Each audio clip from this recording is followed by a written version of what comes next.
John, do the intro. What's up, Coast to Coast? We're here on a fine Wednesday afternoon. Fall is in the air. September the 7th. It was kind of chilly today. Yeah. It dipped down. I got in my car this morning to open work, and it was a brisk like 60 degrees. Yeah, we had a nice little fall before summer too. Yeah, a nice little precursor. A little fall two, and then when fall 3 really sits in, look out. Fall 2 is only a couple weeks, and it's winter. Right, and then it's winter, right, and it jumps straight to it. But welcome back to another episode of Coast to Coast Sports. As always, YouTube. Make sure you check us out on Spotify. Spotify checks out on YouTube. That's pretty much all I have to say about that. Welcome back. We missed you. We appreciate you. A lot has happened since the last time we talked. We got a full slate of college football. We got an NFL preview. And we got our pick'ems coming back. We got the early leaders and the early losers. And then we got the 2-minute drill. That's kind of what the schedule looks like for us tonight. And today, I guess, if you're probably going to listen to this another time. That's what the schedule looks like. So make sure you stick around, listen to it all, and hear our thoughts, takes, our opinions, and our arguments. And hopefully you enjoy or you agree or disagree. Hopefully you disagree, because I like some give and take on the Twitter share. So speaking of Twitter, make sure you follow us out on Twitter and check us out on Twitter as well. But thanks so much for hanging out with us. John, you got anything to say to people before we get started? Today is Wednesday, September the 7th. We have NFL football tomorrow. We do have NFL football, and I think I should start with an NFL quote. Ooh. Ryan, do you have anything to say to people before I get to the quote? I'm going to win this year's fantasy, my first time ever doing fantasy football. Hands down. Yeah. So, for those of you that don't know, and those that you do know, 3 of us are in a fantasy league this year, and we might post our fantasy rosters to the Twitter just so you guys get a gauge of vote on, we might do a poll, we might not, get you guys, let you vote on who you think's going to win. Clearly my team's the best. I'm going to go ahead and assume John thinks his team's the best. I mean, I'm just on a streak right now. I won season 1 of Pick'ems. I won our March Madness group. I won my last fantasy football league I was in. I'm 3-peating in competitions right now. So, hey, look out, folks. Listen. I'm not saying anything. I'm not saying anything about my fantasy prowess, but I did win my fantasy NBA basketball league. I am currently 15-4-1 in my fantasy baseball league. Number 1 team there. I might go 2-0 in my fantasies, and I might work that to 3-0 with this fantasy football roster. But wait, can I ask you a question? Yes. How many of those leagues did you have the first overall pick in? Somebody ring balances. No. I have a complaint here. If you make, which makes no sense to me, if you make the fantasy league on the ESPN app, not the Yahoo app, the ESPN app, if you make the league and you send out the link and you set the whole league up, you automatically get the first pick. You can't change it on the website. I did figure this out. Why didn't we do that before draft started? I told you like 12 minutes before, and then everybody was like, nah, it doesn't matter. God, fuck. Well, 12 minutes before isn't a whole lot of time to try and jump in there. I'm just saying, when you set it to snake, it should just automatically randomize. I don't get why it didn't do that. But to answer your question, I did have the first pick in my fantasy basketball and this one because I set up the leagues. That's the only reason I did that. Very convenient, that's all I gotta say. Yes, it is convenient. And if it does work out that I win, so be it. Neither of the people were the reasons I won those leagues. I was active. I was on the waiver wires. I was doing my job. Those are the reasons I won. But I was on the waiver wire. I was on the waiver wires. That's how we do around these parts. I also think it make mildly more seriously than anybody else, and by mildly, a lot more seriously. People will take this league pretty seriously. Yeah, we got money on it. We got a cash prize of $1,000. We're big ballers over here. It's not $1,000. It's not $1,000. I wish. That'd be a lot cooler. It's like 100. It's 110 technically. There you go. But I'll get in with the quote. It's not waiting. No, it's not wanting to win that makes you a winner. It's refusing to fail, John. So fucking true. So fucking true. Shout out Daddy Peyton. I bet Jim Harbaugh doesn't follow that because he loses all the games he's supposed to. And that is a conversation for another day, and that's a sidebar to the conversations that we've had at least the past 2 weeks. By the way. Yeah, is this your fucking pay for that? Thank you. Appreciate you. I'm just going to go ahead and set it. Ryan's $10. I mean, you might as well just give this. No, give it back to Ryan because he's gonna finish second to last place. Right. Oh. Yeah. So that's a quote. Let's get into the episode. Like I said, our little preview of the outline of the show, college football talk, NFL preview, pick'ems, 2-minute drill. Let's get right into it. College football was it? This is a week 0. Week 0 was 2 weeks ago. This is the official week 1 of college football season. John, was it everything you wanted and more? Oh yeah. I mean, look, when week 0 is a nice little appetizer, but it leaves you wanting for more. And we got more this week. I mean, just seeing whether your team wins or loses, just going out there, seeing your team play, see the guys you got out for the first time, seeing who might be key players for you throughout the year. It's always the best time of the year. Everybody overreacts to week 1. I try to keep a mellow head, but everybody's going to overreact to week 1. Everybody's going to give you their hottest takes. You got to keep a mellow head. You just gotta be smarter than the people around you, folks. Yes, and that is very hard to do, honestly, in certain things. It's so easy to overact in almost everything we do. But regardless, Ryan, any big takeaways from week 1? Did you love it? Did you hate it? I fucking loved it. There were some great games. Great games.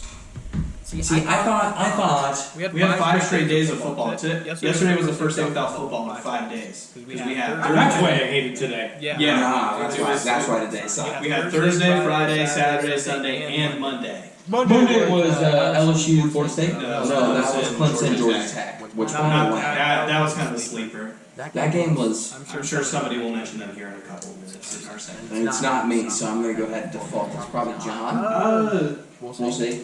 We'll see. We'll see when we get there. Yeah. So I think that the first way to start before we release our week 2 of the Coast to Coast, or actually it's our week 1. So we had our preseason. We had our preseason. Yeah, but that's encompassing week 1 and week 0. Okay. This is the week 2. That's why it's preseason, because week 0 and 1. This is the week 2 poll. So this is our week. This is our second week of doing a poll. The real, true week 1. Like everybody starts playing everybody. You're playing maybe some more meaningful games, i.e., Ohio State playing Notre Dame, Georgia playing Oregon. I think that was our 2 biggest ones. Those were the 2 biggest. No, Utah playing Florida. No, that wasn't big. Yeah, Arkansas and Cincinnati was a top 25 matchup. Yeah, now that Florida's ranked, I mean that ended up being a pretty big game. Yeah. But before that, those are probably the 2 or 3 biggest ranked match opponents. Based on that. Yeah. But outside of that, I mean, the one thing that I really liked, and I think it'd be a fun little game we do here. Give me some 3 shocks or 3 letdowns. It can be 2 and 1, 1 and 2. 3 straight shocks, 0 letdowns, 3 letdowns, 0 shocks. However you want to break it, I'll let you go 1. I'll go 2. Ryan, you go 3.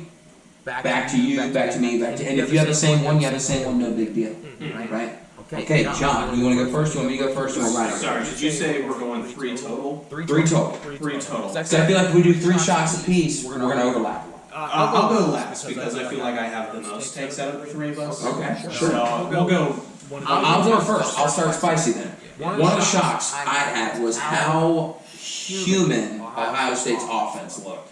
They were one of the best offenses, if not the best offense. Obviously, on paper, they were the best offense, I believe, last year, statistically speaking. But they still were one of the best wide receivers. You don't have 3 wide receivers who had 1,000 yards plus on accident, and also have still 2 studs on your bench. Running back play, I thought was decent last year, not great. But this year, watching them play Notre Dame, now there's 2 things that come to this. Is Notre Dame really that good, or is Ohio State offense more human than we expected? My thing was, I was just kind of surprised with how poorly they were on the offensive ball in the sense of scoring 45 points every game, 600 total offensive yards. Ohio State didn't have a bad offensive night. Let's not get it twisted. CJ, I think, was like 25 of 34. Like, he didn't have a bad night. And he had like 250 passing yards and 2 TDs. So it's not like he was a bum. He wasn't, you and me out there slanging the pigskin around. And had some pinpoint throws. Yeah, he had some good throws. But he also had some really bad throws behind, in the dirt. I'd like to see his legs be used a little bit more. I think a lot of Ohio State fans would also agree with that statement. But I was just kind of surprised more. I thought this team, it's week 1. I'm not, like you said, not trying to overreact, nothing. But one of the shocks I had was I thought that their offense would be a little more click, a little more firepower. Now Notre Dame might have a really good defense, and we'll just know that as the year goes on. But as of right now, I expected a little bit more of Ohio State's offense than what we got. And I said, obviously, because last week I said I think Ohio State's going to win by 40. So Yeah. I obviously missed the mark there by several points. But I clearly thought Ohio State's offense was going to be super special, which they obviously still can be. But I thought they were going to be really, really good out the gate. And they scored only won by 11, scored 21 points. Looked decent, didn't look bad. But didn't look like the best offense I thought like they were last year. Everything you said is correct. I think Notre Dame might end up being a top 10 to 15 defense. I don't think this is a bad defense. But Ohio State didn't live up to expectations on offense. I mean, it's hard when Jackson Smith and Jigba goes out on the first drive, and then you're already missing 2 receivers in Cam Babb and Julian Fleming, who ended up being a game-time decision. So you did have 3 wide receivers out for most of the game, which is why, I know a lot of Ohio State fans are overreacting to this. This is why you don't overreact to week 1. You just wait to see. You take notes. You take note of this game, but you don't overreact or see this as the norm until it's become a consistent thing. So I'm not going to overreact. I mean, I thought Ohio State's offense definitely was human. I thought the run game was a lot better than I thought. I thought some of the play calling was kind of weird at the beginning. Notre Dame was running 2 high safeties the entire game. Or at least at the beginning, and then Ohio State was just pass happy. It's like, run the damn ball. Yeah. But, I mean, no, you're right. I thought Ohio State's offense looked pretty human. It's why they fell in the poll despite being a top 5 team. And I thought Georgia deserved to pass them, honestly, but it is what it is. We'll get to that. Yeah, we'll talk about that a little bit later. But Ryan, big shock? My big shock is the tale of 2 offenses, 2 different teams. So I guess I don't want to make this like 2 points, but I was surprised with how good Georgia's offense looked and how bad. Now, granted, Florida can be a team, a great team this year, but how bad Utah looked. Especially what they looked. Especially with how they looked. They played against Ohio State last year. They didn't lose a whole lot. I thought their quarterback last year, dog. John Witt, dog. But Ryan Smith, dog. But yeah, I think I was really shocked and surprised of how good Georgia looked. Granted, Oregon definitely doesn't look like they're going to be the team that everybody thought they was going to be this year. Granted, Bo Nix, obviously the greatest college quarterback ever, just didn't show up. He just wasn't there. I think when he threw 3 or 4 interceptions, or something like that. But I mean, if you're throwing 3 or 4 interceptions, I mean, Georgia's defense is that front. Right. They look good. They reloaded. They graduated. So got drafted. I don't know whatever you call that, qualify that as. Because most of them graduate fucking early anyway. Lost a lot, and they just look really fucking good again. So I think maybe that's just the. Maybe it's not Bo Nix necessarily. Maybe he just is playing against the #1 defense of the country. I do think a lot of people undervalued how much Oregon lost last year, and this is something we'll do better as transfer portal becomes more and more. We're more experienced to it. But Oregon did lose a lot in the transfer portal. You had a new head coach, new quarterback. Your first game is the Georgia Bulldogs, the defending at a neutral site of Atlanta, Georgia. Yeah, I mean. Oregon had a tall hill to climb today. No one thought that they were going to win. Hashtag SEC neutral sites. Yeah, neutral sites. But I mean, I think we really undervalued how good Oregon was. They're bad. Now we'll see how this one ages. That's the beauty of the playoff poll. Is it comes out way later in the year. So this might not even end up being a top 25 win for Georgia. But I mean, credit where credit's due. I thought they were one of the easily the best team. The best looking team of the weekend. Yeah. And then I mean, that's you, Dad. You're the next shock. Or shock or letdown. Letdown? Or both. I mean, you got shock or letdown. Obviously, we're going to go around 2 more times, but you get to choose. Where should I begin, folks? I mean, I guess mine was a shock / a letdown. It could be both. Both. Well, mine was. I was shocked. Mine's a shock. Shock. I thought Ohio State was going to be better. Offensive. I'll take mine as a shock. But John. One of my main shocks is how bad the LSU Tigers are. Damn, that was gonna be one of mine. Alright, Go on. gone. I mean, don't get me wrong. I think Florida State's going to take a step up this year. They might be fringe top 25 by the time the season ends. They could be 6-0 heading into that NC State game, looking at their schedule. But I mean, LSU might be the worst team in their division. Brian Kelly. I mean, the only people that Brian Kelly left for LSU in the midst of the offseason, asked all of his coaches, like, hey, you want to come down with me? And then the only guy who left with him was a special team coach. And that was by far the worst team of LSU's team. And it lost them the game today, or on Sunday. So, I mean, Florida State, I think, is on the up. I do like their quarterback, Jordan Travis, quite a bit. I think he's one of the better ones in the ACC, at least.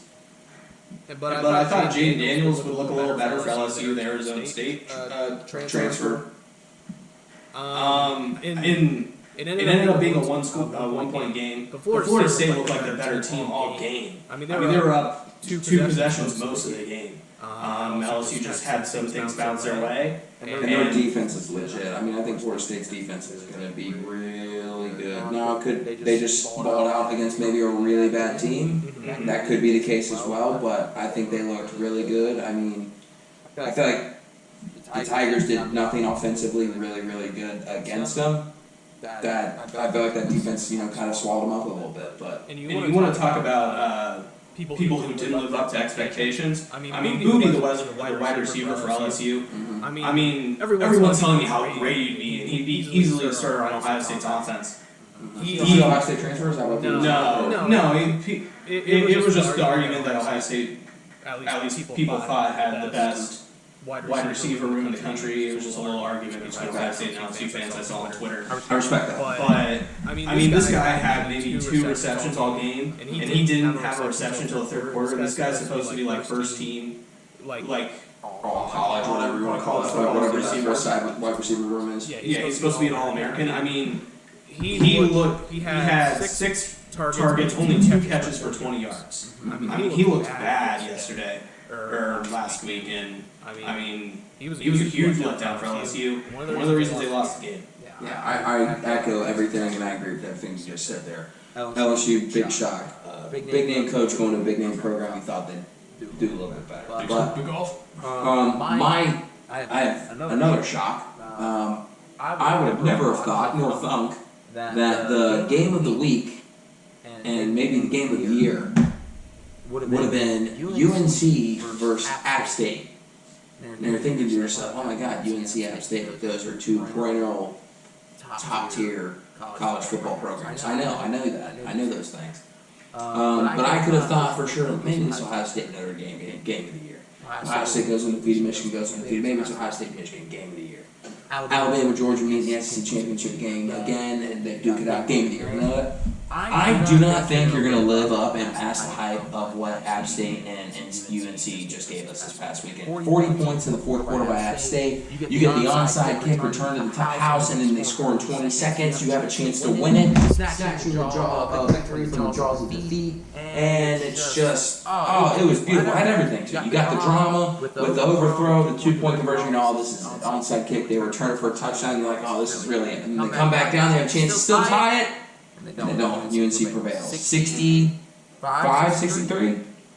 64, 63? It was a 2-point deficit. I think it was 66, 64. Or something like that. They ended up scoring more points in the fucking basketball game total. They did. Which is insane. Yeah, they scored a team, like both teams total scored 62 points in that quarter, in that fourth quarter. The record was 63. So if they hit one of those 2-point conversions, that's the record. It's wraps.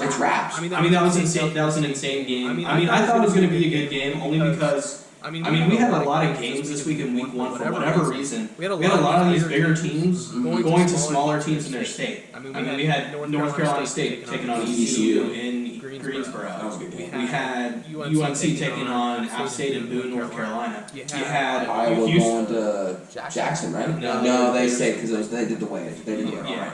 You had UTSA, or you had Houston traveling to UTSA. I mean, you had a lot of these teams really kind of test themselves going on to these teams where this is their Super Bowl. And we got 3 really good games because of it. Triple overtime, down to the wire. And then It's down the wire. Yeah, it's down the wire. So okay, yeah. I mean, it was definitely a big time. But Those were the three best the most entertaining games to watch this weekend. And you know, I might obviously I'm not trying to overreact and freak out, but I thought that might be the game of the year. But that's just me. But Ryan, that's a candidate for sure. My candidate for game of the weekend, if we're doing that. oh, not game of the year, game of the weekend. You suck. North Carolina State, ECU. My sleeper pick, who I don't know if you saw our group chat. But did they win? No, they didn't. So they're still asleep. Wake them up. Yeah. So I don't know if you saw our group chat. I don't know why you're here. You should be on the way to receive your new scholarship to East Carolina University. Hey, I got 1 year. I got 2. No, I got 1 year of eligibility left. Talk to me. Talk to me. ECU, what's up? This leg's good from about 75. Alright, so. And Virginia Tech went into Old Dominion. There was another. So 2 minutes left in the game. That's my biggest sorry, dude. 2 minutes left in the game, 21-14. ECU scores to make it 20-21. Misses the extra point. Yeah, you hate to see it. Then they go down, get a stop. Was it Goal line. 3 plays? No, 3 plays. They stopped them like immediately. Oh, is this before? They just Oh, this is clock. before they score. I'm sorry. Right. I'm with you now. So it's 21-20 right now. They needed to stop ECU. They needed to stop North Carolina State, get the ball back, and then go score again. A field goal, mind you. Yeah. Or a touchdown. Whatever score And wins. they did that. They got down to, what was it, 42 yards, which, granted, that's a pretty long field goal. But apparently this guy has been lights out up until this point last year. Misses a 42-yarder to, like, bad, yeah, it was bad, to lose the game when they could have. 20-21. Yep. NC State Wolfpack. I will say I was really confused why NC State called a timeout there to ice him. I mean the guys had a run. They were rushing onto the field. Yeah. No, I think they had like 8 or 9 seconds left by the time they called a timeout. And Yeah, it wasn't a timeout. It was a free leg. Hey, we got our shit and get, go. So yeah, I was surprised by that too. But hey, it works. So I guess. I mean, at the end of the day, that he missed the kick. But I feel like, you would want to if they're rushing onto the field. Oh, there was another game as well. What was the game? Was it LSU Florida State where they had too many players on the field? And God, I can't remember what fucking game it was. There was a game where Georgia Tech had it. I don't know. There was. I definitely don't think it was last night. But there was a game where there was too many players on the field. They snapped the ball, and there was a flag thrown. And even the announcers were like, yeah, these guys are running, like there's still 3 guys jogging off the field when the play was snapped. Every game that's called, that's always, too many players on the field, blah, blah, blah. Right. They threw the flag, picked it up and said there is no flag for too many players on the field because it did not affect the play. Yeah, no, unless that's a new rule this year. Yeah, I don't know, I can't remember what game that was, but the announcers were livid. I don't get how it would not affect the play, no matter what. I gotta look that up. Yeah, I mean, look, I miss that. Like unless they scored a touchdown, like off of it, but you just declined the penalty, right? I think every play it should matter. Well, I'm saying like if you had 12 people in the field and I scored a touchdown on you, wouldn't I just decline the penalty? Because I scored a touchdown. Well, he's saying, I thought he was saying the offense. Like the offense had. No, the defense had too many players. The defense had 12? Well, even if offense, okay? If I have 12 people in the field and I pick 6 you, wouldn't I just decline it? I guess that's still stupid. Sure, but it wasn't declined. It was like the. So they said no, yeah, it doesn't affect the play. But John, moving on to your second. I mean, you could see this as a shock. I guess this isn't a letdown. But this is kind of more of a shock. I mean, you could say over the last few years that the UCF Knights were the best team in Florida. Yes. We saw all 3 Florida teams really kind of show out this week. And maybe the state of Florida is kind of back, or at least kind of heading that way. I mean, you have Miami, who's now in the poll. They weren't playing anybody, but they took care of business. You have Florida take down number 7 Utah. And then you have Florida State play one of the probably the most entertaining game of the week. One of. Yeah, definitely. And drama at least too. Yeah, and they took down. I mean, they lost this game to Brian Kelly last year when they were in that dogfight against Notre Dame in that same slot on Sunday night. They went ahead and beat them this time in New Orleans. I mean, I think the state of Florida, at least on a competitive level, might be back. You're not getting 3 dog shit programs like they've kind of been the last few years. Yeah, especially, I mean, if Florida State wins, again this weekend, I'd have to imagine they're cracking the top 25. They might crack my top 25. We'll get to our ranking here in a minute, but I feel like they'd have to crack it, right? 3-0 at LSU. I'm saying there's not going to be enough top 25 teams to beat 3-0, but while you're looking that up, I'll get to mine. My last and final shock would be Virginia Tech losing to Old Dominion. Old Dominion is not. Are they FBS? Yeah. They are FBS? Didn't they go to Old Dominion? They were played at the Old Dominion. James Madison is the team that moved up. They're also Virginia. Old Dominion and James Madison easily you can get mixed up. I'm a big believer in the fact that I cannot believe I watched and saw Va Tech roll into Old Dominion and get upset, and the best hit of the game was by a fan storming the field. I was shook by that. That was hilarious. That's my biggest shock. Kind of under one. Obviously, you could say a few other ones, but I don't want to take anything away from it. It's kind of a quick one, and just one that I was more surprised by. I didn't expect to see run across my timeline. Did you see the?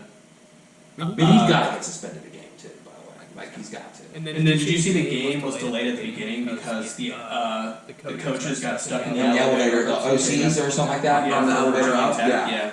But Virginia Tech's are really falling off, and I mean they're not even the best team in their state anymore. I mean they've lost to Old Dominion. They're not even top 2 or 3 in their state right now. Yeah, for sure. I mean, I wouldn't be surprised if James Madison beats them. I hope not. Actually, I do. I kind of hope that. I do kind of like James Madison. I'm rooting for him. In the Sun Belt. The Fun Belt. Ryan, last shocker or surprise of the weekend? Or letdown? Shocker? Maybe not. I guess maybe not a shocker, but I don't know, something cool. JMU, first year in the FBS, winning their first game 44-7 against Middle Tennessee. Middle Tennessee. So shout out to them. Yeah, and also just to circle back to mine, also. Small schools winning, like Old Dominion, but Delaware beat Navy. I know Navy's not necessarily the power, like the most powerful. The American Conference lost like a lot. Yeah. Not to like shit on Navy or anything like that, but like that's an FCS school beating an FBS school. That's kind of cool. Shout out to small schools. So let's just hope no foreign countries attack us through the sea. Yeah, definitely not. We're not looking too good right now, folks. Yeah, we're not battle ready. When we're losing to the Blue Hens of Delaware. It's because they didn't have a Keely tail. Yes, shit. So fucking. Hey, shout out my guy. Shout out Keely. Come on, pod. If you're stationed in the United States right now, I'm not sure where you're at, but so come on, pod. Dog, you put Vandy in your poll after this? Yeah. Just wait on. Just wait on. Go on, John. Last shocker. Shocker, surprise. I'm shocked by that. I mean, they put up 62 on Hawaii, and Elon? Who's Elon? It's Elon Musk's new college. They only beat them by 11 points. Shout out Miami having the highest scoring game of the week. 70? Yeah, they said 70. I mean, we have to bring this up. I was almost going to bring it up. I didn't know what to pick because I feel like more of my takes are kind of more general this week because it's week 1 and I try not to overreact. But I mean, the fact that I almost said this was the game of the year. The Iowa Hawkeyes, their defense outscored their offense, and they didn't even score a touchdown on defense. First of all, let's backtrack this. Your defense outscoring your offense isn't like the worst thing. Like there's been times like Ohio State when they played Michigan. So Ohio State played Michigan at Michigan, I think. When they won 62-29 or whatever that was. 62-39, but that was in Columbus. That was at Columbus. I mean, Ohio State had like a pick six, a punt returned to like a 2, and like a fumble or something like that, or a block punt 2, also returned to 2. Like I would say that's special team / defense. That's almost 21 points basically right there. That's not like the craziest thing. The crazier thing is like you just said. And I'll let you go on your way. Yeah, no touchdown. You mixed up those Ohio State Michigan games, by the way. Yeah. You did like 3 different. I did 3 different games. Whatever. You know what I'm talking about. Yeah. But no, like, and especially like he got it back. Yeah. If you're talking about like if you were to make a list of teams where a team's defense could outscore their offense, Iowa would be high up on that list. Yes, for sure. It's so hard to do without scoring a touchdown. Like, I mean, name the last time you watched a game that had a safety in it. Yeah. And let alone two. And it's not like this was South Dakota State snapping the ball like on Hunter's head, and they got a safety that way. These were both two legit, like touchdown to the two safeties. They were running the ball, they tackled him in the end zone, like true safeties. And I mean, and this was against an FCS opponent too. I mean, this is a bad look for the Hawkeyes. I mean, hey, you know what? They won the game. Now South Dakota State is, I mean, they're number 1 in the FCS poll, but this is a bad look for the Hawkeyes. That was almost my game of the year. I'm not gonna lie for you, but I'm glad we didn't include him in last week's. I wasn't going to. You're not throwing me on the bus. I'm saying I was surprised they didn't get a top 25 bid just because they were in the Big Ten Championship last year. That's all. But speaking of polls, and stripper polls, and firefighter polls, those are my favorite. lamp polls or light polls, and telephone polls. Those are the 4 most important polls, I think. Here's the 5th most important poll. It is our media poll. Thank you to our voters. We've got more. It's not just us guys, okay? We're gonna keep them anonymous, but we've got about 4 or 5 other voters, other than the people that are in this room, that are voting on these polls and keeping these polls with us as well. Their opinions. So we don't want it just to be biased. Obviously, Ryan and John had Ohio State was number 1. I still had Alabama at number 1 in our preseason one. So obviously it's gonna jump. So don't think that this is all biased just because we're homers here or not. This is a legit. We got like 7, 8 people voting on this thing. I didn't know Ohio State won this week. I know not this week. I'm saying like preseason. So I'm just saying you could sit there and be like, oh, they're biased. They have Ohio State number 1 because they only have 3 people fucking voting. No, we got like 6, 7 people, and we're gonna have more too. We have Michigan fans. We have Notre Dame fans. We've got a mix. We've got college football fans too. So we got some of those guys as well. But before we get to the poll, let's shout out our first sponsor of the video. Thank you to Beatabilities, the best fast casual or fast food restaurant, depending on how you kind of look at that, right? With the food trucks and their brick and mortar store in Rome, Hilliard, Ohio. Old Hilliard, Ohio. I like it. Old Hilliard, Ohio. In Crooked Can. Beatabilities got everything you want more when it comes to food and high quality food. They've got chicken, gyro, falafel, rice, lettuce, not lettuce as a food, but salads as a food as well. And you can put any of that protein, you can mix and match, do whatever you want, bake your own creation. It's basically Subway, but with pitas.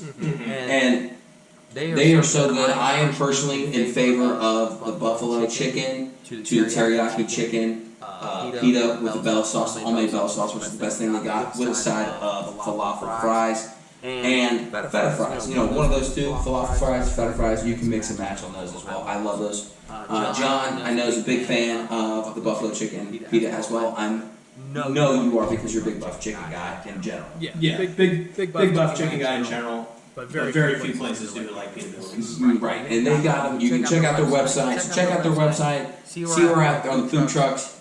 See where they're at in the stateside. See where they're at in the countryside. See where they're at in the nation side. All the things you can see where they're at. Alright? And if you want to go sit down, much more casual, sitting or dining, check them out in the Crooked Can facilities in Old Hilliard, Ohio as well. Tell them that we sent them, we appreciate them, we love them, and we hope you love them too. So check Beatabilities out on their website and see where they're at for the day. Now, moving on to AP Prom. Ryan, is our poll on the screen, or just wait to get ready on the screen?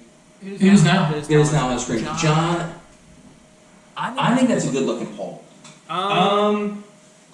I have some things I would have done differently. Of course, because it's not your poll. And it's not my poll. I'd have some things look different too. Yeah, it's averaged out. The most overrated team on our poll, and it's by a country mile, is the Oklahoma State Cowboys. Some of you people had the top 8. This team couldn't stop the Chippewas of Central Michigan. Hey, first of all, don't you dare shit on the Chippewas. What guy went to Central Michigan? There's an NFL Hall of Famer that went to Central Michigan, right? Antonio Brown. And J.J. Watt. J.J. Watt did not go there. Yeah, but I think he transferred. Oh, that's so clown. Alright. Alright, even better. I think he was a tight end at Central Michigan, transferred. That's even better. Let me look. Give Give that a look. For the For the Spotify listeners, and Obviously, obviously, Florida State plays Louisville. They're not going to be ranked if they beat Louisville's terrible. yeah, they're bad.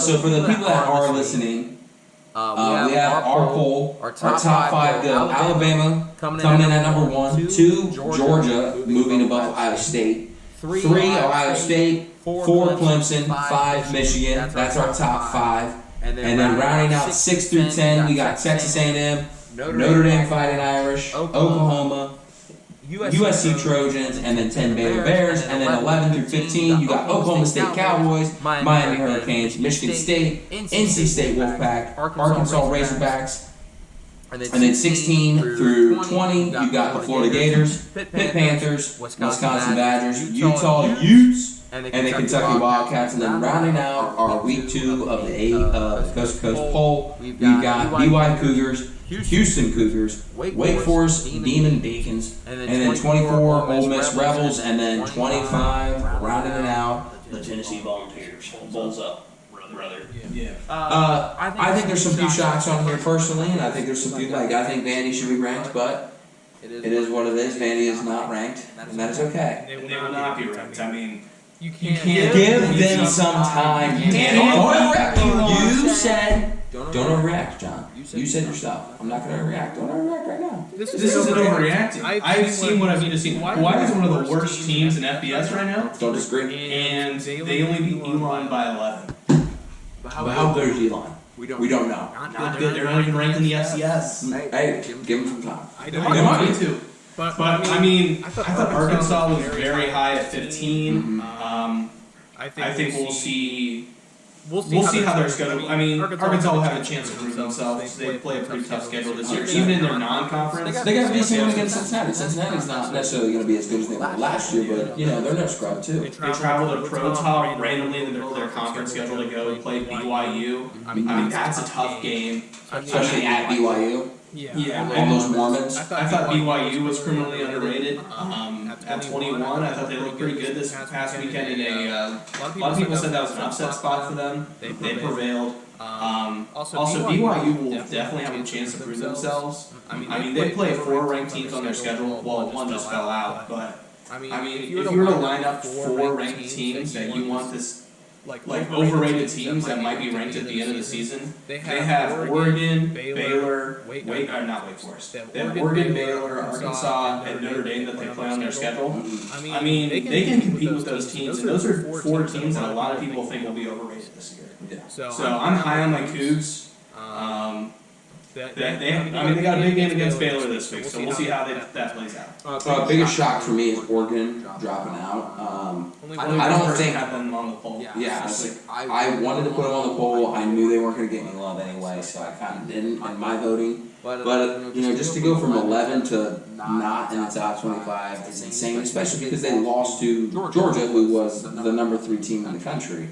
It's not like they lost to Elon, you know, since we're dropping Elon every other fucking time, or they're not losing to App State. It's they lost to one of the best teams in the country. And they got boat raced. I'm not hiding anything, but for them just to completely be dropped out of the top 25 kind of surprised me. And that's the same reason my voting as well was Florida beating Utah to me does not deem Florida goes above Utah. Florida went from unranked to, I think the AP poll had them at 11 or 12. I mean, ours, we have them at 16 and Utah at 19. I didn't have them jumping Utah because they just played 1 game. Utah could be really bad this year and they could fall below Florida, 100%. But you played 1 game, you jumped essentially. I don't know where Florida ranked because they don't go out of the top 25 that I'm aware of. Florida could have been, you know, in theory if they expanded to 40, they could have been 40. Do you think Florida's good enough to go from 40th to 12? I don't.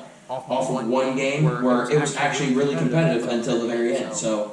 I was a little surprised by that too. I know people are really big, were big on Florida this week, and obviously not just our voters as well, but some of the AP voters as well. I thought 16 is a good place for them, kind of middle of the pack. I had them. I think I voted them at 16, and I put Utah at 11 or something like that. Something in that area. I can look it up if you really want me to. No, but I mean Florida.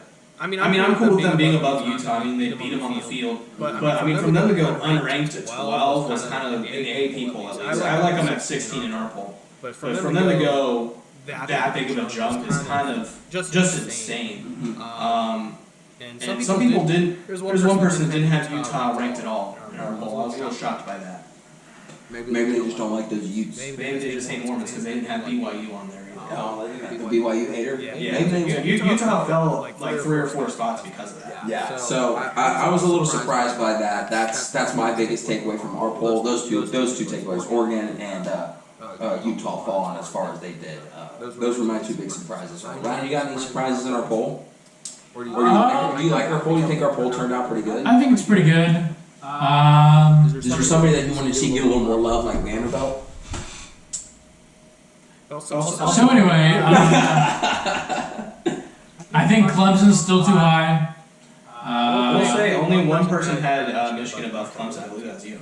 Everybody else had Clemson above Michigan, even Michigan fans. So I felt like Michigan's defense looked really, really good. They played Colorado State, so that's not necessarily saying a lot. But Clemson played Georgia Tech, and that's also not necessarily saying a lot either. But I think Georgia Tech is better than they have been in the last couple of years. But again, Georgia Tech's not going to be I also think I think Penn State should have been there. I think Penn State played pretty good.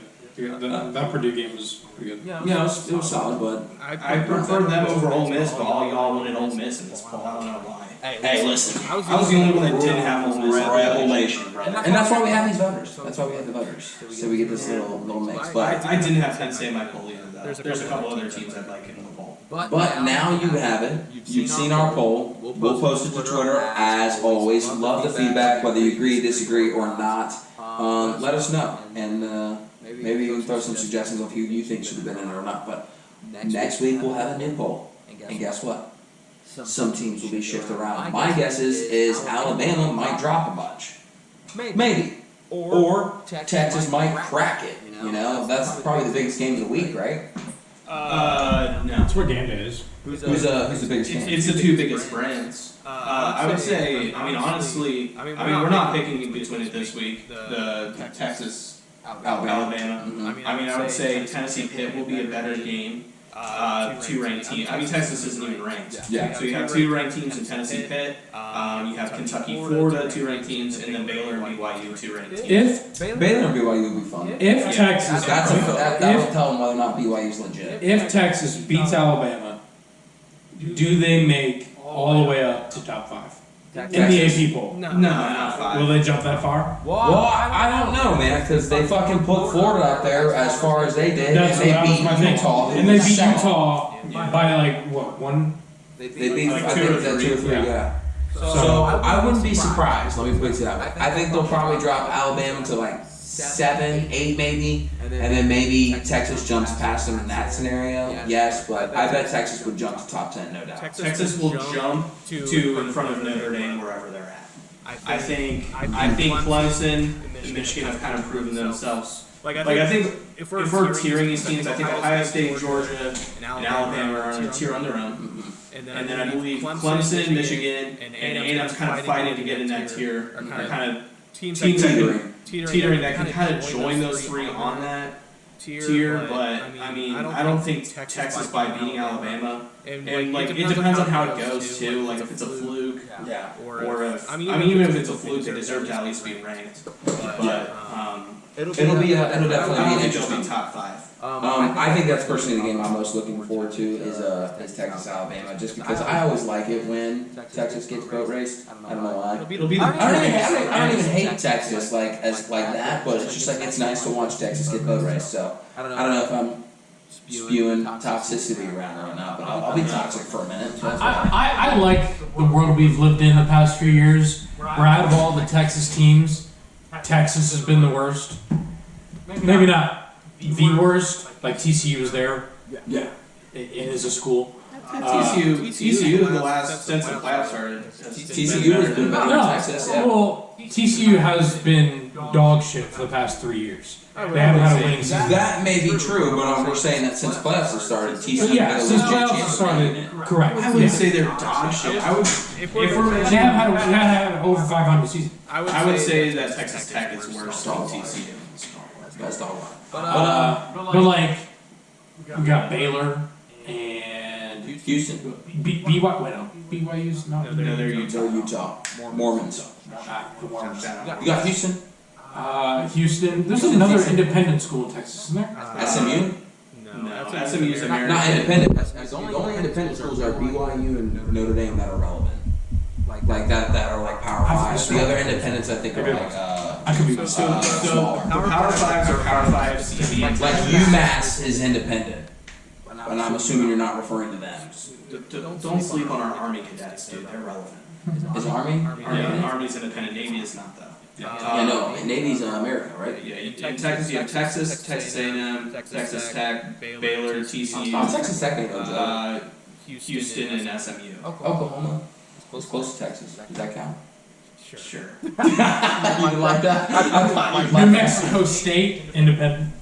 Yeah, but they're not relevant. Yukon, independent. Also, not relevant. Yeah, they left the American because they were that. Liberty, maybe? Liberty. Southern Liberty Flames. No, Liberty is independent, but they are also not I think they relevant. might be joining the Sun Belt here in a couple years, but I mean Liberty's one of the better group of 5 teams, or like in that tier. Yeah, they were ranked like a couple years ago, weren't they? Yeah, they were ranked last year. Wait, no, yeah, they were in like that discussion between like Well, they had Cincinnati and Liberty. They had that really good quarterback who's now with Tennessee. Oh yeah, Malik Williams Yeah. or something like that. Malik Willis. Yeah, the Liberty Flames were good the last couple years. Oh, shout out. Another team in Virginia better than Virginia Tech. Yeah. So.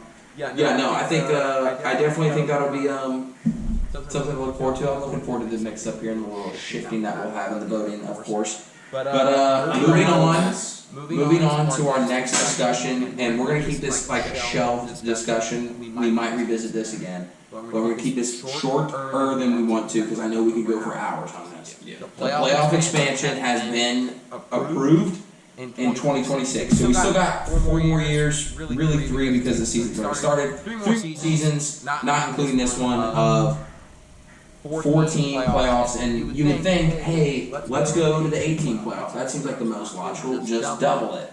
Wrong. They said, fuck it, give me everything, and add 8 more. So we're going to a 12-team playoff. 6 automatic bids, correct? Yep. And then 6 wild cards or at-large bids. Yeah, if you really want to call it that too. At-large bids for the 12-team playoff. John, do we like this? I'm a fan. A lot of the complaints I think that people have to this are short-term complaints. I think this is better for the sport overall. I think this will even out recruiting. I believe that I love having playoff games at college campuses. That's kind of why I wish they would have just done 16 and then have the 10 conference champs and then the 6 at large. That way, I mean, you're really getting those first round buys when you're playing the bottom 4 conference champs, like if you're playing Mountain West, Sun Belt, Conference USA, or whoever.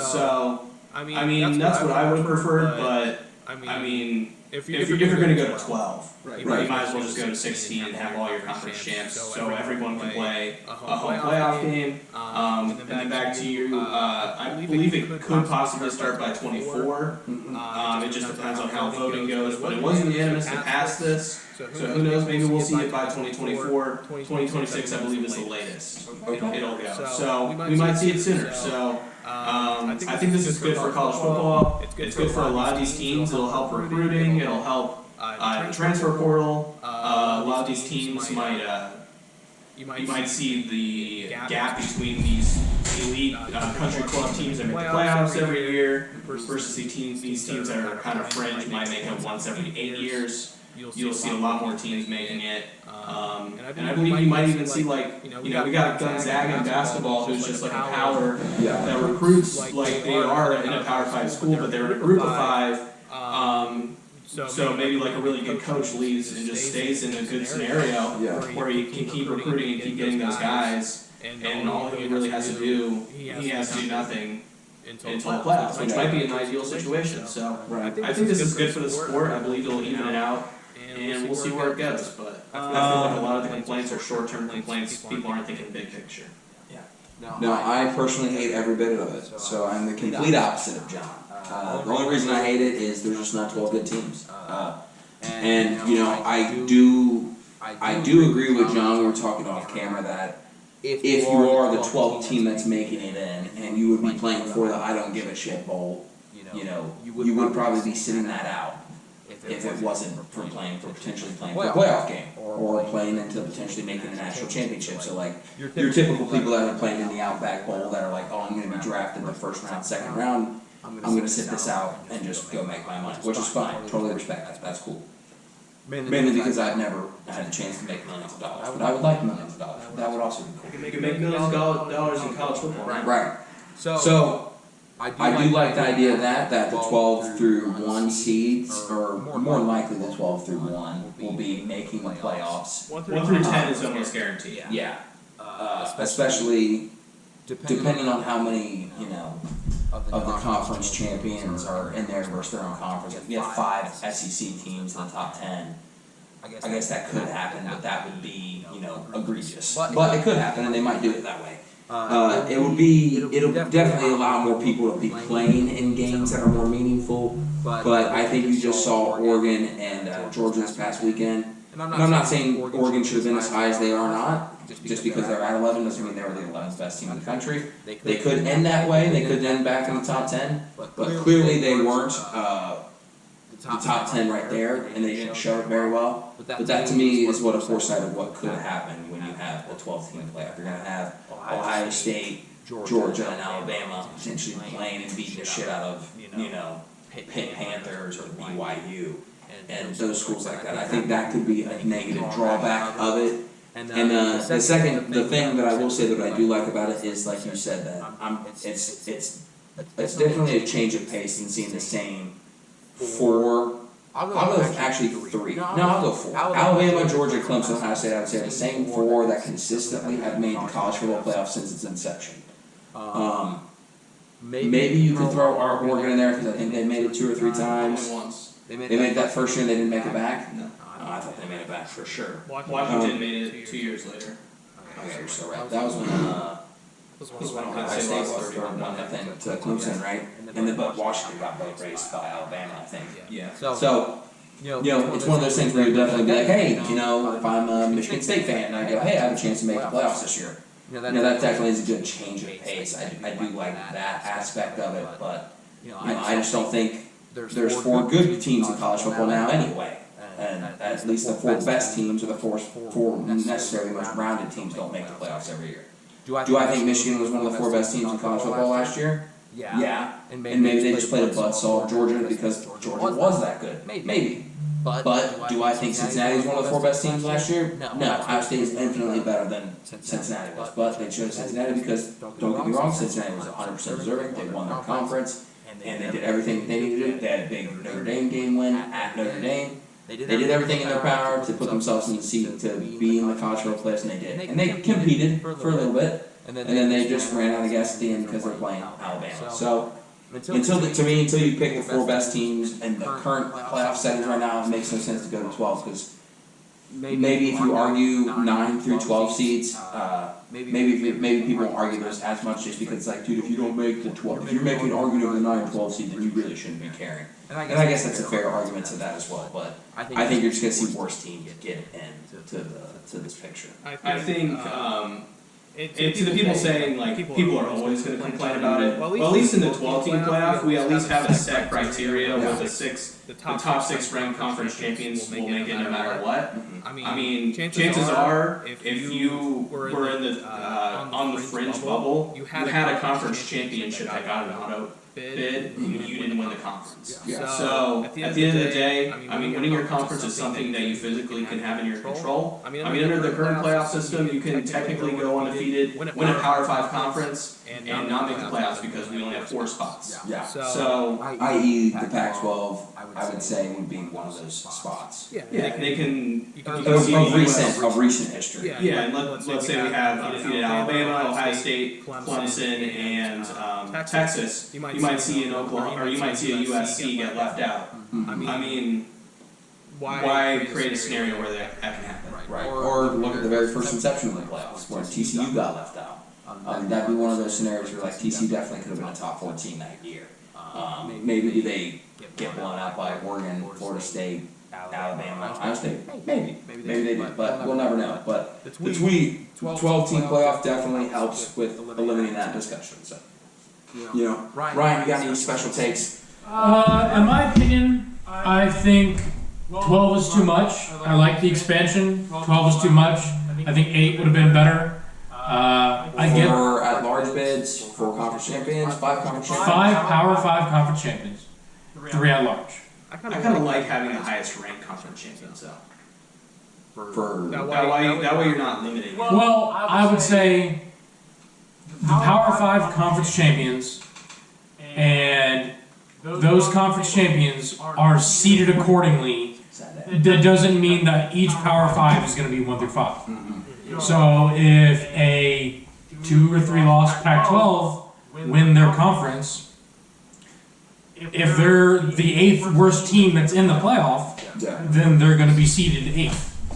I think 12, it makes it to where teams can get away, like how it used to be, with getting away with not playing any good people in the non-conference schedule. So it's going to go back to Alabama not playing anybody, or their only true non-conference game is going to be at home versus a Purdue or somebody. So I think it's going to make for those teams to get away with that shit. I don't like it because teams like Ohio State, who have scheduled those big name teams in recent years, because they were pretty much penalized for it. I think it was second or third year, one of those games they lost to Purdue or like an Iowa or something. They were penalized for not playing anybody in the non-conference, and that was their only loss going into they didn't make the conference championship, but still. So yeah, I think it just makes it for those teams, can have one loss and not make the conference championship. Would make the playoffs. Will make the playoffs. And I think you could see that too. Especially, to me, it does remove the incentive for playing outside tougher conference, and that's not just for Alabama, because they're the biggest culprit of it. I would say in recent history, or some SEC teams. But Ohio State, Michigan, USC, any big school team that thinks they're going to be competitive, to me would serve no purpose to go play another big time program. Exactly. I think the point of those big time non-conference games are just another way to pass the eye test with this committee. And I think in this, you're giving 6 teams an automatic bid, whether eye test or not. And then you're giving 6 teams that, they maybe lost a close game to Alabama in the conference championship, so they didn't win, but, so they still get in. But because they got to their conference championship, and maybe their only loss is to Alabama because they didn't play anybody in the non-conference, and they're from the SEC East. I think it makes for those teams to just kind of slack here. I think it incentivizes playing these big non-conference games. They're big. You're ignoring all the money that can be made from these games. Ohio State Notre Dame, there was 10 million viewers of that game. And in this system, doesn't hurt Notre Dame at all. And you can see it with assuming Notre Dame wins out or Ohio State. Let's say Notre Dame wins because Notre Dame's not a conference. Well, if you're going to flip it, Notre Dame has to schedule these kind of games because that's the only way they're going to make it. But like Clemson plays nobody this year. Like they're going to make it to the playoff because they're not going to lose a conference game and they're not going to lose a non-conference. Oh wait, no, they do play. I keep forgetting that. You told me that last week. Yeah. But you can see it in Ohio State's future schedule. When this was first announced, or this was like rumored to be happening, because this has been really rumored.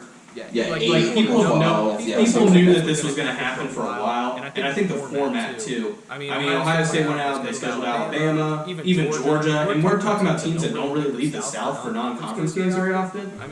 Home and home. This Texas game, I believe, is only Nick Saban's third non-conference true road game. I think at least at Alabama, I believe. Which I can't speak for LSU. I don't think he did it, or I think he did at LSU. But you're seeing these. believe you're seeing a lot of these teams really go out and schedule these people. I believe even if you look at Georgia's future schedule, it's actually not that bad. So I believe you're going to see a lot of these games in the non-conference because they're going to really, it's really only going to be, you're fighting for the first round bye there. You're not really fighting for playoff contention there because losing that game, I mean, it sucks. You might lose out on a first round bye, but you might end up just maybe giving some brownie points with the committee. Yeah, you could be a 6 seed instead of, the difference between a 6 seed and a 12 seed is a lot. Or you could be not a 6 seed, a 7 seed. Being a 7 seed versus 12 seed is definitely a lot. Because 7 seed is a home game, and 12 seed is not. Because these games would be played at different stadiums too. So we'll definitely be keeping more intact on that. Like I said, I didn't want to open that whole conversation because we could go for hours on that, and we'll definitely re-adjourn to that, and we might bring that back up in the middle of the season, saying this is what it would look like if it was a 12 team, or what we think X, Y, and Z. But moving on to the NFL preview, and this won't be the super long segment either, just because it is a preview. It's not like we're sitting here with our dick in our hands, kind of just like what's going on. But before we get to that, let's shout out our last sponsor, National Road Golf Course, outside of West Jefferson, Ohio, off of Route 40 or Highway 40, depending on how you look at it. Is the golf course to beat. It's getting colder. The days are getting shorter. Does that mean we stop golfing, John? No, it never stops. Why don't we ever stop? Because they got the simulators. They've got the simulators outside. I was going to go golfing with Labor Day weekend with some of my best friends from college, but it poured here in Ohio, especially poured in Columbus. So we still went out and golfed at National Golf Course in the simulators because we couldn't golf outside. But as the weather is staying nice as it is for now, let's soak it up as we can, because it is an intermediate golf course level style course where you can play, not lose too many balls. You can play definitely quickly enough. Like I played 7 holes yesterday while I was closing up in 45 minutes. Who doesn't like the ability to go out there, get some fresh air, play some golf, and play quickly as well? Those are the things that I like. And I think that those are some things that a lot of people should be looking out for, especially when they're looking for intermediate level golf course like National Road. They also have a driving range, full capacity for chipping, putting, and driving as well. Unless you can hit absolute nukes like Ryan back there, maybe you shouldn't be hitting on the driving range. But most of us can, so come on out. They have got all the facilities that you need and more. And also they have 2 very, very attractive employees that work there as well. I am one of them. Ryan is the other one, in case you didn't pick up on that. So check out National Road Golf Course, Route 40, just outside of West Jefferson, Ohio, and Highway 40 as well, depending on how you look at that. Thank you guys for sponsoring the episode. Let them know that we sent them, we sent you guys, and we love them, and we love, and they love us as well. So thank you to National Road Golf Course. NFL preview, John. NFL preview. And John's wearing his Browns jersey. I am Nick Chubb, baby. Nick Chubbas. Chubba. I'm wearing my Reggie Wayne jersey. Ooh. Fancy. Because I love him. And I'm wearing my Colts stuff because I am a Colts fan. John is a Browns fan. Ryan is a Steelers fan. I do not own a jersey of any team, unfortunately. That is okay. I've got my Colts flag here. John has a Browns flag. That counts. You do. John would have a Browns flag here, but I don't think John owns a Browns flag. I don't like. I saw one the other day with Brownie the Elf on my account. Also, if you have it, we'll hang it. For the YouTube listeners, Harrison, you look kind of a little bit like Chris Pratt from Parks and Rec right now. Hey, is that bad? No, that's good. That's good. That's all right, because he's a big Colts fan. At least in the show. In the show, a touchdown pass from Andrew Luck in the show. He did. Shout out Chris Pratt. Come on the pop. But we're gonna get our little week preview, NFL preview. Biggest games of the week. You get a Super Bowl preview, in my opinion, in the Rams and Bills. Ooh, that could be a preview of the Super Bowl and what is to come. Bills gonna be really good. Rams might or may not repeat, but they're gonna be good too. You might have also another Super Bowl preview with the Chiefs cards. People are really big on the cards this year. I'm not sure why. They're gonna do exactly what they do. What Carey always does is go undefeated and then lose a bunch of games. Yeah. But still Chiefs. They're still Chiefs. They got Patrick Mahomes, so they could be good. Then you get a little flashback in the pan with the Broncos versus the Seahawks with Russell Wilson. Hey, Broncos country. Let's ride. That's right. Yeah, that's right. So little bit of a preview. Browns play who? They're taking on Carolina, and why is that in important? Charlotte? I mean, little Bakers and Gonna be torching the Brownies. Carolina. I mean, we'll see. Miles Garrett took some notes of his comments apparently, so we'll see. We'll see. And then the Colts are playing Houston, so that should be hopefully a good way to. Hopefully a good way to open the season. Houston shouldn't be very good this year. Hopefully the Colts go in there and do the work. Jonathan Taylor gets me about 75 fantasy points. That'd be dope. Because I'm playing Ryan this week too, so I'm really hoping that's the case as well. But that's kind of it. Steelers are playing the Bengals. Bengals are going to be good. Steelers may or may not be good. Mike Tomlin has yet to have a losing season, so we'll see how that pans out. But NFL is officially back, John. Are you excited for the season? I mean, I'm always excited for more football. I mean, like I said, this past week of college football, we had 5 straight days of football. With NFL back, we'll have even better games on those non-Saturdays. So we'll have games on Thursday, maybe not on some crappy college games on Friday. Saturday we'll have the college slate. Sunday we'll have the NFL slate. And then Monday night we'll have an NFL game. And then we'll go back to Thursday night. And then start all on Friday. And then we'll go back. And then when action starts, we'll get Tuesday games. The Mac Nation. I fucking love action football. As you should. That's the only thing we're missing right now, but I love the NFL as well. But before we go any further, quick hits, quick responses. NFL MVP go. Aaron Rodgers. 3P? Shit, you put me on the spot. I'm gonna go Josh Allen. Defensive player of the year. Miles Garrett. Darius Leonard. Shaquille Leonard. Browns have an easy start. At least from offense, offenses they're facing, I think Miles might be able to get it, but I think actually defensive player of the year, TJ Watt. I was gonna say TJ Watt. They play the same exact schedule, so Nick Bosa. stop it. Love Bosa. Offensive player of the year. I mean, I'd say Aaron Rodgers, so I might as well say Aaron Rodgers again. Jonathan Taylor, offensive player of the year for me. I love that actually. Rookie of the year. Chris Olave. George Pickens. I don't think George is gonna play enough. Aiden Hutchinson? Give me. Well, this is offensive rookie of the year. Fuck, who the fuck would be a good offensive player of the year? That's why I'm saying George Pickens. Garrett Wilson. He's gonna be like the number one target, right? Like he's gotta be. That's not a terrible pick. I think Bryce Hall from also the Jets, but he's the Iowa State running back from last year. Defensive rookie of the year? I mean, I would have to say Aiden Hutchinson. I can't even. I forget that Georgia guy who's number 1 already, anyways, and I wouldn't pick him. Give me Sauce. Oh shit, I forgot about Sauce. Yeah, I'm switching my answer to Sauce. Then I'm going Aiden Hutchinson. Fuck! Do you want to back? No, I just didn't want Michigan on. Okay, that's fine. So those are our little previews. We're wondering how that is. I know I kind of set you on the spot because I was supposed to be kind of sporadic. No, you told me about it earlier, I just forgot. But personal team preview. What do you think the Browns are going to do? Record-wise, go. This is the hardest. This is the hardest team in the NFL to pick right now. I mean, I'll say. Shoot. And plus we got the one extra game now, so the records just sound weird. I'm gonna say we go 10 and 7. 10 and 7. I'll say 9 and 8.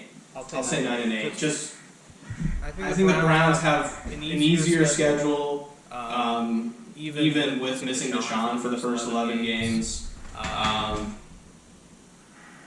be conservative and say 9 and 8. I think the ceiling we can get about 11 or 12. I'm gonna go 12 and 5 just because the AFC South should be dog shit this year, and Tennessee is a big question mark. So I'm gonna go 12 and 5 for the Colts. You're winning your division. Winning my division and maybe even a first round bye. Yeah, I wouldn't go that far. It's only the top seed. Well, I think the AFC West is gonna beat the shit out of each other all year. I guess the only other person would be the Bills, right? I would put the Bills well above the Colts on chances of. And that's not even an offense to the Colts. That's just how good I think the Bills are. Okay, fair enough. Ooh, another really good pick. He's on the Bills this year. Shit, you're right. But let's get to the Ryan's. Let's get to the pick'ems. Let's get to the pick'ems, and then we'll wrap it up with Ryan's 2-minute drill. Deal. Deal. All right, let's do pick'ems. Let's wrap these up. Let's do them quick. For those that don't know pick'ems, John's picked out the games for a little bit of NFL, a little bit of college football, games that he think will be either the best, most exciting, things that he has are intrigued by, and then we pick our winners of what? John, who is leading the pick'ems so far? So it's me and you tied for first place at 8-2. Ryan is at 7-3. Eric is at 5-5. Woof. Woof. Really some tough blows for Ryan this past week. Yes. He had a couple games that really could have gone his way. Yeah, I know. A lot of close games, but I mean, it is what it is. I got Rutgers though. Yeah, because I picked Boston College. No, you picked Rutgers. Sorry, chop on, baby. John, give us our pick'ems. Alright, so NFL games we're going to start in order that they're playing. We're starting Thursday night. Tomorrow, Bills taking on Rams, raising the banner game for the Rams. Ryan, who do you got? I got Rams. I believe I said Bills, correct? I do have you marked down for Bills. Yes, Bills Nation. I am also going Bills. Maybe a little championship hangover for the Rams on their banner raising day.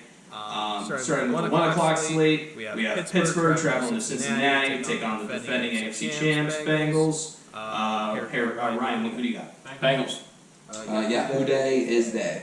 I think the Bengals do take a step back this year, but I think they split with the Steelers, so I'll give Bengals the one at home.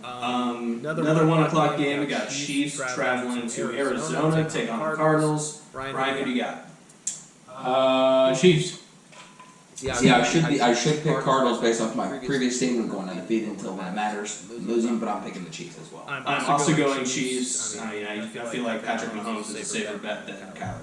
Yeah. I believe this also is their wide receivers are better. I think D Hop's out for the first 6 games anyway. He is. Alright, going. I believe this is a 4 o'clock game, 4:25. We have a rivalry game. We got the Green Bay Packers traveling to Minnesota to take on the Vikings. Ryan, who do you got?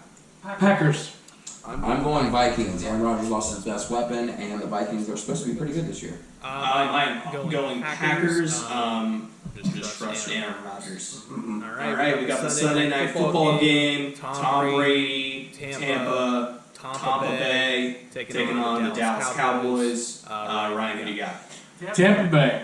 I'm going Bucks as well. Cowboys lost their second best, if not their best receiver in Browns this offseason, and didn't replace him with anybody. Yeah, I'm also going Tampa here. I mean, you gotta bet on Tom Brady when you can. Right. So we're going with the Monday night game. Russell Wilson in his first game out of Seattle travels back to Seattle, take on his former team, the Seattle Seahawks, and his coach Pete Carroll. Ryan, who you got? Can we just all say that once? Broncos country. Let's ride. Broncos country. Broncos country. Let's ride. I'm riding with Broncos country. I'm riding with Broncos country. Ryan? Broncos. Broncos country. And so, clean sweep for the clean sweep. Alright. From NFL, we go college football. We have the Tennessee Volunteers traveling to Pittsburgh to take on the Pitt Panthers. Ryan, who do you got? Tennessee. I am taking the Pitt Panthers. The Panthers. This was a really close game last year. Some people thought Tennessee was screwed by the rest last year. I believe Tennessee is the better team. I think a lot of people were kind of focused on how entertaining the Pitt game was versus how good of a team Pitt really was. I'm taking the Volunteers. Another rivalry game this week. We have Iowa State taking on the Iowa Hawkeyes in Iowa City, Iowa. Ryan, who do you got? Iowa. Who do you got? I am taking Iowa State. It's not going to be another punting match. I believe it will be a punting match, and I will be taking the Iowa State Cyclones. Go Cyclones. We got another top 25 matchup in the Kentucky Wildcats traveling down to Gainesville to take on the Florida Gators. Ryan, who do you got? Florida. Give me the Florida Gators. We chomp on. Yeah, we'll stay chomping on and take the Florida Gators as well. Second sweep. We got some more sweeps we didn't. What? Yeah, we got a lot of sweeps. Go on, actually. And then our last game that we're picking, we have a really good game. The Baylor Bears traveling to Provo, Utah to take on the BYU Cougs. Ryan, who do you got? Baylor. I think this will be the game of potentially the week for college football as well. I'm going to go Baylor as well as Sikkim. I agree with you. A lot of people are sleeping on the Cougs this year. This is the week my Cougs prove to the world that they are legit. I'm going with the BYU Cougs. I was saying, I thought you said, I thought you were like, I agree with you both. Like, Baylor, I was like, wait, what? No, I agree that it will be the game of the week. Oh, okay, yes, dope, okay. In college football. And anything else? Those are the 10 games that we're picking. Those are the pick'ems. We'll post that to Twitter, just to keep an eye on them and see what you guys think about those as well, what you agree or disagree, and see how well your picks match with ours. But let's get to Ryan's 2-minute drill to wrap up this episode. Thank you guys so much for hanging out with us. We really do appreciate it. Ryan's 2-minute drill will be things that he sees on Twitter, Instagram, ESPN, wherever he sees it. Quick hits, quick responses from us. He'll pose a question or a phrase, and we'll answer it as quickly and efficiently as possible, with a little bit of context to it in under 2 minutes, hopefully. We've done good these past couple weeks. Let's keep it going. Ryan, we're ready whenever you are. Alright, Please lay it on me. let's get her started. Alright, Framber Valdez has recorded 23 consecutive quality starts. He's just 2 off the record. Does he get it? I like to think he does get it, yeah. I think he chokes. Take jokes away? Yeah. Oh, hurtful. Sue Bird has officially retired from the WNBA. Is she the GOAT? Give me Tarasi. I love Diana over her. Give me Brittany Griner. Oh, R.I.P. Serena Williams also calls it a career. Is she the women's GOAT? I think she's a women's go for tennis, no doubt. No doubt. For women's sports, sure, but I think we can think of some more women goats. Like Amelia Earhart was pretty badass. Not the sports world, though. The Cavs get Donovan Mitchell. What team is this? What seed is this team now? Give me 5 seed. Doesn't matter. Home court advantage. Doesn't matter. Cavs and 4. Cavs are back. Don't fuck with me. Are back. It is back. That is true. Alright, who had a bigger letdown this past weekend for their coaching debuts, Brian Kelly or Marcus Freeman? I'm going to go ahead and say Brian Kelly. Brian Kelly, I think that's the obvious answer here. Well, yeah, that's an easy. I wouldn't even say Marcus Freeman really let down anybody. Everybody thought he was going to lose the game. Brian Kelly easily. Hey, he's over. He's a gopher. He's yet to record a win as a head coach. I'm also going to add one more thing. Seth Towns, Ohio State basketball player for Ohio State, calls it a career. Too, yeah, sad to see, especially with the injuries, transfer, comes back. He never really played He's injured. At all, did he? He played a little bit last year. The COVID year, he played more than he did last year. Because he missed a lot last year, but he played a decent amount in 2020, 2021. Yeah. I mean, it is what it is. Sad to see. Good luck to him in his future ventures. Yeah, definitely sad to see, but I'm sure he's making the right call for himself. So shout out Seth. Come on, Bob. DM him. I get that as well. But I think that wraps up our episode. One thing I want to say. Yeah. That I didn't mention when we were talking about college football. Of course. I don't know, for when it comes to shocked and stuff like that. Get it? I know Ohio State was expected to win. The point spread when it opened up was 17 or whatever. It opened at 14 and moved to 17. Okay. Yeah. But for beating the number 5 team in the country, they have gotten so much shit. If Alabama played Notre Dame just now, if Alabama played Notre Dame just now, and they won by a touchdown or 2, oh my God, Alabama's the best team ever. They're going to sweep everybody this year, college football playoff. But Ohio State wins by 11, and their offense doesn't pick up till the second half. God, this Ohio State team just doesn't look as good as they were supposed to be. This is why I think that that's just but that's the way it's always going to be, right? I don't think it's necessarily Ohio State or necessarily Alabama. I think everybody was saying Georgia's the best team in the country after they dog walked an Oregon team that should not be in the top 25. That could be here nor there. That could be a different argument. I'm saying that all the talking heads this past weekend said Georgia's the best team. I didn't even hear anybody talk about Alabama beating Utah State. Not saying Utah State's necessarily the best team in the country, but I heard not a soul talk about Utah State or anything like that. So, or Alabama. I heard everybody talking about how good Georgia is. So I think it just depends on what's going to generate the most talk. But I think, again, the most talk this past weekend has been, obviously Georgia deserves their praise for winning, like how they did. But I don't think Ohio State deserves to get shit on as much as they have by all these, reporters and stuff for how bad they looked when they beat the 5th-ranked team in the country by 11. But I'll use your argument back at you. Maybe Notre Dame's not the fifth best team in the country. Then Oregon's not the 11th-ranked best team in the country, and Georgia just beat an FCS school. Like, okay? Yeah, I'm saying I'm using the same thing back at you. Okay, yeah. Georgia's getting praised for beating the shit out of the team. Ohio State was opened up as a 17-point favorite. I think at kickoff or 16, and they didn't cover. Right, but I'm That's saying something to talk about. if the roles are reversed, and if that Maybe if the roles are it reversed. has been. What? It's been proven in the past. What by what? When? Do you want me to pull up a game? I guarantee you I can pull up a week 1 game from last year. We shouldn't be basing, like Vegas lines are cool and all, we shouldn't be basing rankings off of. No, I'm not basing a ranking. No, I'm not saying that. I'm saying you seem like I felt like you were talking for people. Yeah. To those people you were talking for, I feel like we shouldn't be basing that. Also, Ohio State was a byproduct of just week 1 overreaction. I mean, that's just what we're going to happen. And the good thing about the playoff poll is we don't start the playoff poll until I believe like week 8 or something like that. week like 8, 9, or 10. So I mean, if Notre Dame aging well and Oregon not aging well, eventually that will benefit to Ohio State's favor. The college football playoff poll is not afraid to. I already got one. The college football playoff poll is not afraid to go against the AP poll. So if the Notre Dame win truly does and age well, and the Oregon win truly doesn't, I got 2. Ohio State will already. Ohio State probably will jump Georgia if that happens, depending on how the 2 resumes end up looking. Yeah.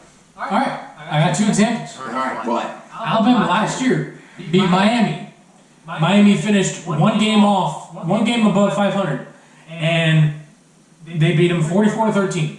But they were ranked 14th in the country last year, week 1. Okay? That's a lot more points than 11. Go on. Last year, To be Georgia beat. In his defense, Notre Dame is at least still ranked 8th. Hey, That's all I'm saying. that's fair. Go on. I also don't think Oregon should have dropped out of top 25 though. In my defense, I just think there's a lot of teams in that weird range of like 20 to 30 that anybody could have been there. That's why Oregon was left out. go on, Ryan. Well, I was gonna say Georgia beat Clemson last year by 1 touchdown, 10-3. But Hey, look, you know what would be a really for good test? Clemson, You know what would be a really good test? Next week. If Alabama beats the shit out of Texas, and if anybody goes, Alabama beat a good Texas, that's a good program over there. they're not ranked, so they're not a good program. Being ranked doesn't make you a good program or not. That just makes you good.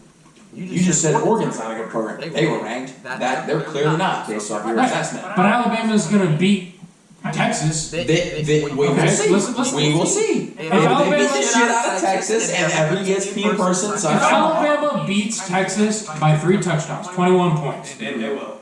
Texas will be ranked next week. No, stop it. Yes, they will. Stop it. Knock it off right now. I think if Texas loses close, they could be ranked. I will give you that way more than losing by 21. Who do you think voted Texas as the #1 team preseason poll? Texas? No. It's a coach's poll. Somebody in the coaches poll did put them #1. Yeah, No, it was Nick It Saban. was Nick Saban. Yeah, it was Nick Saban, dude.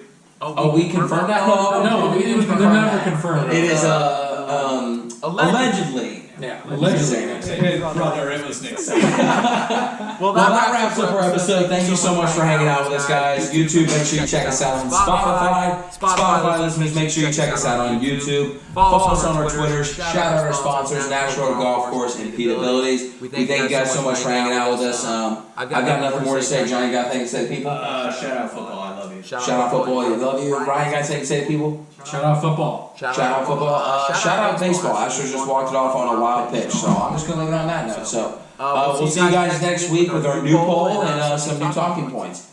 We'll see you next time. Peace.